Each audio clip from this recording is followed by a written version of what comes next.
This Specair tutorial shows you how to use the global fitting function to find the temperature and decomposition of a complex spectrum.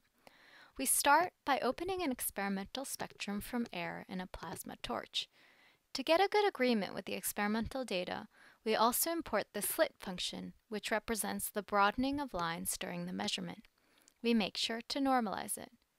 Before fitting to this experiment, we make sure to turn on self-absorption and speed display and to turn off room air absorbers. To start fitting, select Global Fit under the Tools menu. You will see the selected spectrum in the plot, and to add a transition, press Add.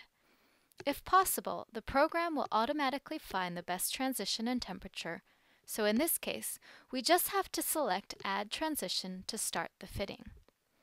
Specair will do many iterations, and these calculations have been sped up here and in the rest of the video. After a best fit has been found, the residual is plotted in green and will be used as a basis for finding the remaining transitions in a similar way. In this case, the next suggestion looks right, so we go ahead and add NO delta. Specair will find a good starting concentration for NO, and then proceed with fitting temperatures and mole fractions. We see that the temperature is now 9,000 Kelvin. Repeating this procedure, we now find CN violet and repeat the fitting. Specair can fit both atomic and diatomic species, and if we keep going, we find an atomic line for carbon shown as a sharp spike. The next suggestion is not the best, so instead, we will manually search using the slide bars at the bottom. N2 second positive looks right, so we'll use that and keep fitting. In a similar fashion, we manually select NO gamma, which shows excellent agreement. The temperature from the fit is about 8,000 Kelvin, so when we search for the next transition, we adjust the temperature to that value. Hopefully, you can notice that some of the smaller features, here and here, match NO beta, so we'll go ahead and add that transition.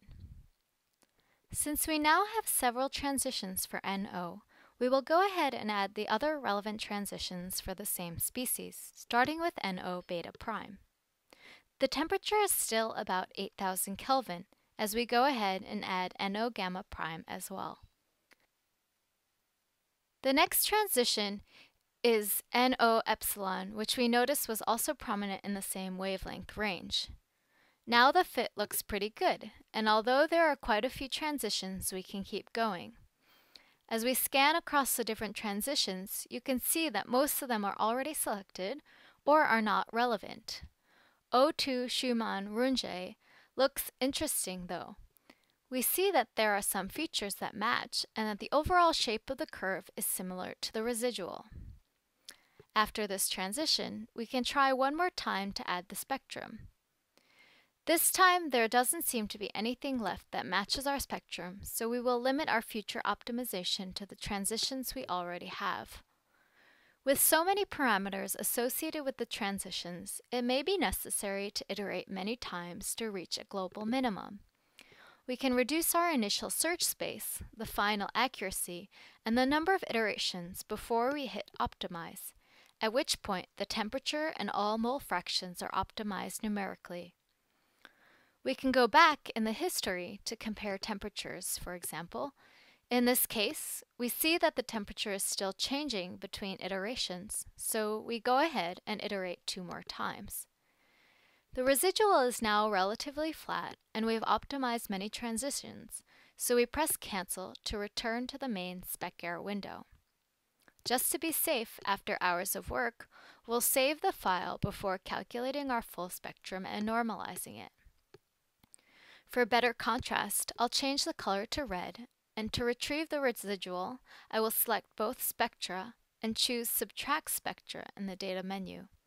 By pressing OK, I'll get the difference between the 2 spectra, which I'll color in green. For a better look, I change the vertical scaling of the plot. Let's hide these spectra and instead look at the contribution from each of the transitions. We set all transitions to 0 and then start by calculating N2 second positive. Next, we do cyan violet and then N2 plus first negative. This is followed by NO beta, NO beta prime, NO delta, NO epsilon, NO gamma prime, and O2 Schumann Runge. Finally, we add the carbon line. To make sure that we did not miss any important transitions, we can calculate a spectrum for all remaining N2, N2+, and NO transitions.